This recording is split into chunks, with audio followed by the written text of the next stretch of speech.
Hello, crypto boys and ghouls, and welcome back to the channel, Tales from the Cryptmancer, where we feature content on play and earn games on the blockchain, such as Splinterlands. And in today's video, well, I wanted to just again tackle some topics in the community that I think are important and talk about a potential solution to, well, potentially multiple issues that exist in Splinterlands. Now, to start this video off, what I want to say is I'm not bearish on Splinterlands. I am not here to promote FUD, but at the same time, I would say that there are pieces of the game that can be improved. So as a community, again, what I want to do is promote discussion, promote conversation, and promote ideas. And the beautiful thing about Splinterlands being run with the DAO and an SPS token that is a governance token, is we, the players and asset holders in Splinterlands, have the ability to shape and basically make the game the best game it can be. So with that being said, you're probably familiar with some of my most recent videos talking about I would say some issues that I see with soulbound reward cards and the ability to possibly exploit that. Now, I know there's been some in the community that have rejected that fact that they don't see an issue, even though I provided a number of data and facts to back up that position. But in either case, that's fine. I mean, you don't have to agree that there's an issue. That's fine. No problem there. But at the same time, I do take it a little personally when people are insinuating that, the issue isn't to talk about a potential problem in the game and identify it and provide solutions, which I have done, but it's really more to spread FUD, to complain, and just be a nuisance. And that, for me, is, well, that's not who I am, and that's not what this channel represents. So as I was thinking about that, some of those statements that were made, I kind of thought, well, you know what?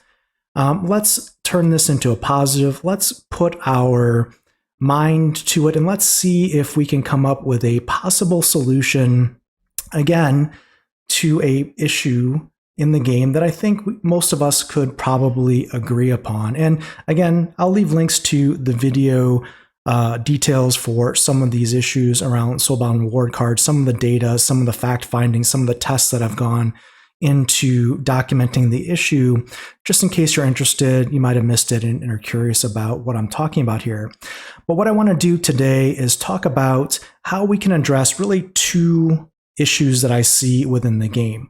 One, the ability to earn unlimited rewards with soulbound reward cards at basically no cost or investment, and the ability to scale that and cause potentially economic issues in the game moving forward.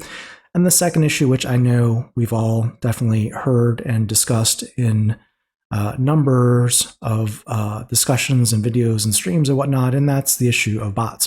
So I know before you turn off this video and say, Tails, we're done with this. No, I want to present again another solution here that could be an idea to get us to all a better state within the game of Splinterlands. And hear me out, because again, we proposed many solutions in the past, ranging from, one user, one earner, which would have been, something that could have been accomplished through a kind of know your customer type engagement with the game. That obviously is not something that the team wants to do, and a number of community members also are not in favor of that.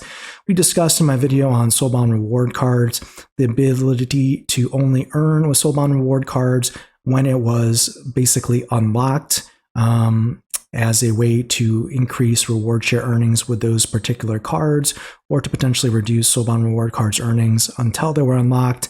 That seems to me have been not really taken into consideration in my last videos as a solution. So what I wanted to do is provide, again, another solution that could be used to address issues within Splinterlands as a game that could lead us all to a better experience, increasing asset values, and just a better overall game. So what is the problem solved here? What is the solution here that we're talking about? Well, it really simply comes down to one thing: is what if to earn rewards in Splinterlands, there was a subscription associated with that, right? So before you cry from the left field and say, this is a terrible idea, why would I pay to play Splinterlands? Let's first level set on why we're all here for this game. It is a game number one. So one of the reasons why you're probably here today listening to this video or playing Splinterlands and part of the active community is that, well, in some form or fashion, you probably enjoy the game, number one. Number two, as a play and earn game, there's also the ability to earn while you play Splinterlands. So that is probably another aspect that you appreciate or you value, and that makes Splinterlands different than any other games you may play in parallel with Splinterlands. So if we can agree that Splinterlands is a fun game, and it is a game that rewards you for your efforts in the game from a earnings and asset perspective, then we can agree that possibly being able to essentially limit the rewards that you can earn via a subscription or a battle pass, or you could even call it perhaps a bot tax. It's the ability to then say that, hey, you can play the game of Splinterlands free to play all you want. Come on in, play ranked battles. Your reward shares are just going to be 0, meaning you're not going to earn SPS when you play ranked battles. And, if you wanted to join in tournaments to win SPS in tournaments, or you wanted to join a guild and participate in brawls and earn SPS there, you would also need to basically take part in this battle pass or subscription to the game. So what are we saying when we say battle pass or subscription unlocks reward earning in Splinterlands? Well, basically what it could be is it could be something like a $1 or $2 a month subscription to unlock reward earning in Splinterlands. And this could replace the spell book, for example, today, meaning anyone that comes into Splinterlands today has to buy a spell book to get an account and to be able to potentially earn. What about in the future if Splinterlands replaced the spellbook with just a subscription? And like I said, maybe it's $1 or $2 a month, which is, I guess in the United States, for comparison purposes, you can't even buy half a cup of coffee with that amount. So it's not like it's a game-changing or, unattainable subscription for entertainment. And it's probably not unreasonable to, earn rewards to have to participate in a subscription. Now, with a subscription or a battle pass, or you could call it a bot tax, whatever you want to call it, by basically playing the game does a couple of things as a solution.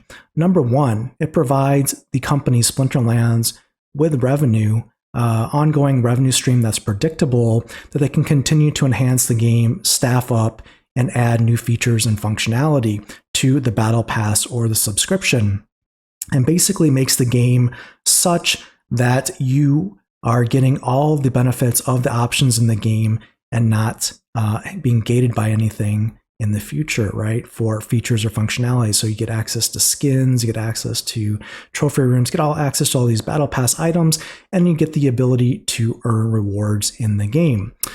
What it also does by putting, let's say, a $1 or $2 a month subscription on your account, if you're a human player, playing maximum, as high as you can, whether that's, bronze, silver, gold, diamond, champion, whatever, you're playing your account, you're playing it for fun, you're playing to earn, $1 or $2 for one account is not a big deal, which is great. If you're a bot farmer with 10,000 accounts or 20,000 accounts or even 5,000 accounts, the prospect of paying $1 or $2 a month to farm on those accounts and extract value from the ecosystem and not add any value back, well, it becomes, a bot tax, basically. Basically, if you have 100 or 5,000 accounts that are just there to farm automatically and extract value, if you now have to pay $1 or $2 a month to do that per account, guess what? No more bots. Bot problem solved, because they're here not to play a game They're here just to extract and maximize their extraction from the game at as little cost as possible. So if you put a battle pass in that requires, essentially a battle pass to earn in the game, all the bots are gone, right? Pretty quickly, I would say. And what is left remaining are the true players and gamers of Splinterlands and the economy, which is you and I that are here listening to this video. So what does that mean for you or I? I mean, I would happily pay $1 or $2 a month to play Splinterlands and to earn in the game. And if that meant that there was no bots, meaning that every time I played someone, it was also someone that was part of the Battle Pass subscription, and they were also here to play and earn with me, and I would be playing against real humans, and I'd be ideally in tournaments and guild brawls with other humans that are part of the Battle Pass and part of the Splinterlands community. So not only am I playing real people once again, and we're not playing bots, but look at the value of the rewards that we're earning in the game. If all of the value of the game and the rewards from a play and earn perspective are going to those that have a battle pass, right? That's going to you and I and not to bots. So all of our value of the SPS tokens that we would get from brawls, ranked battles, and tournaments, well, that's all going to you and I, which, when you take the bots out of the equation, and some could say there's 50% or more bots in the economy today, well, guess what? All of your earnings are going to go up by at least 50%. And that doesn't account for the value of the SPS token likely also rising, because now it is going into the hands of those that aren't just dumping them on the market. Maybe you as a human want to take your SPS and stake it for governance voting, or maybe you want to stake it for GLX rewards. You're not there to just simply dump on everyone else. So now that you have increased rewards in ranked battles and you are playing real people, can you imagine what the game of Splinterlands would look like? It would be, I think, a much better place. Now, on the flip side, what will probably happen if a battle pass like this was put into place where you didn't get reward shares or you couldn't earn without a battle pass, basically what's going to happen is the daily active accounts are going to drop. This is a guaranteed thing because bots are not going to want to pay $1 or $2 a month to extract value from the ecosystem. It's just not going to be profitable for them to do so in scale, which is one of the main problems right now, is that right now it is profitable for bots to come here in scale and extract from the ecosystem. So daily active accounts would go down. But what I can tell you is the general press of this going into effect would be, I think, a big positive for Splinterlands, because Splinterlands would have maintained their decentralized approach to the ecosystem, saying, hey, we will permit bots. No problem. You want a bot? Go ahead. Come on in. But if you're a bot, you got to pay just like everyone else to earn and play the game with all the features and functions. And what they would have essentially done is eliminated bots and still maintained their bot neutral stance, which is a win-win for everyone, because now they can go out on YouTube and go out to your friends and say, hey, there's no bots in Splinterlands. It's all humans. We're all having fun. We're having a good time. We're earning. We're playing a game that we love. And that's going to attract more people into the game, humans like you and me, that contribute to the ecosystem, because now there's not, a 100% kind of like bot mentality that's dominating the game. And the earnings also should increase for all those players that remain. So if we can get past the marketing initial daily active accounts going down, I think the net positive will be there will be more active players, real players in the game that are here for the right reasons. So that is my take. That is what I believe could be a solution to not only the I would say unattractive scaling of soulbound reward cards through bot farms and botted accounts, but also address the overall bot issue within Splinterlands that has existed for, well, many years now. What do you think? Is this an idea that would be would make sense, would impact positive change? And are you willing to, as a human player, pay for a battle pass that makes $1 or $2 a month subscription basically to play in a bot-free Splinterlands, earn higher rewards. And yeah, I mean, what could that game look like for all of us in the future? I think it's something that I would happily do for the greater good of the game. And I think it's something that we should talk about, discuss, and see if it has legs, and see if it's something that this team might be interested in pursuing. Because again, it adds revenue to the team, and that's good for them as well. It's win-win-win, unless you're a bot farmer. In that case, sorry, it's not a win for you. All right, well, there you go. Hopefully this promotes some good conversation as a solution and not as, a pure FUD rant or complaint. And let's talk about it. Let's have the conversations on stream, in Discord, and around the community. And until next time, keep stacking those stats. That's entertainment.